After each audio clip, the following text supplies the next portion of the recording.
হযরতে ওসমানের বর্ণনা, তিনি বলেন, মা মিন ইমরিইম মুসলিমিন তাহদুরুহু সালাতুন মাকতুবা, কোন মুসলমানের যখন ফরজ নামাজের সময় হয়ে যায়, বলেন তো ব্যবসায়ী মুসলমান যদি হয়, ওই ব্যবসায়ীর যখন ফরজ নামাজের সময় হয়ে যায়, মা বোনরা রান্নায় আছে, ফরজ নামাজের সময় যদি হয়ে যায়, চাকরির স্থলে আমরা আছি, ফরজ নামাজের সময় যদি হয়ে যায়, যে যে পেশার মধ্যে পজিশনের মধ্যে আছি, ফরজ নামাজের সময় যদি হয়ে যায়, ফায়ুহসিনু ওযুআহা, সুন্দরভাবে ওযু করে, ওয়া খুশুআহা ওয়া রুকুআহা, সুন্দরভাবে রুকু সিজদা আদায় করে, ইল্লা কানাত কাফফারাতান লিমা ক্বাবলাহা মিনাজ যুনুব, তার এই নামাজ আগের সব গুনাহের কাফফারা হয়ে যায়। তবে মালাম ইউতি কাবীরাতান, কবিরা গুনাহ করেন না।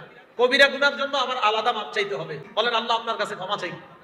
সবাই বলেন আস্তাগফিরুল্লাহ। আবার দিল থেকে, আপনারা তো জানেন কার কি হালাত, আল্লাহকে বলেন আস্তাগফিরুল্লাহ। আশাবাদী আল্লাহ